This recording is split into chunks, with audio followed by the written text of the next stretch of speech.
ఆయన దాదాపు 600 అబద్ధాలతో అధికారంలోకి వచ్చినటువంటి చంద్రబాబు 2014 నుంచి 19 వరకు ఏ ఒక్క సంక్షేమ పథకం కూడా మన రాష్ట్ర ప్రజలకు అందించలేకపోయారు.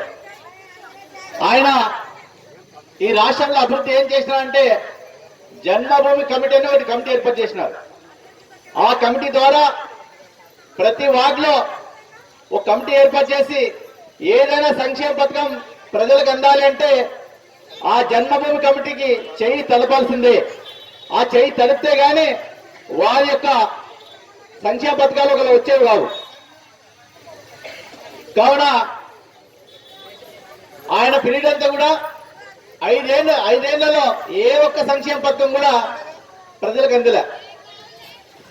మరి చంద్రబాబు నాయుడు గారు ఈ రాష్ట్రంలో 2 సార్లు ముఖ్యమంత్రిగా పనిచేసినారు కాబట్టి ఆయనకు ఒకసారి అవకాశం ఇచ్చేయాలని చెప్పేసి ఆ రోజు ఉన్నటువంటి ప్రజలందరూ కూడా రాష్ట్రం విడిపోయిన తర్వాత ఆయనకు అవకాశం ఇవ్వడం జరిగింది.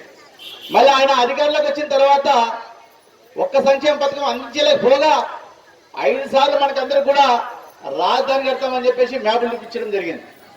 ఎక్కడ రాజధాని కట్టలే. ఆ అమరావతిలో ఏం చేసినాడు ఆయన 33,000 ఎకరాలు రైతుల భూమిని పండే భూములను లాక్కొని ఆయన వాళ్ళ సంబంధించిన తెలుగుదేశం నాయకులకు కట్టబెట్టడం జరిగింది. రియల్ ఎస్టేట్ వ్యాపారం చేసినాడు చంద్రబాబు నాయుడు గారు.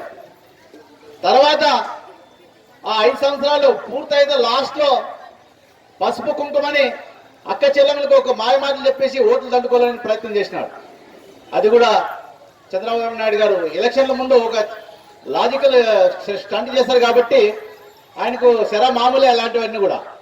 మరి చంద్రబాబు నాయుడు గారు గతంలో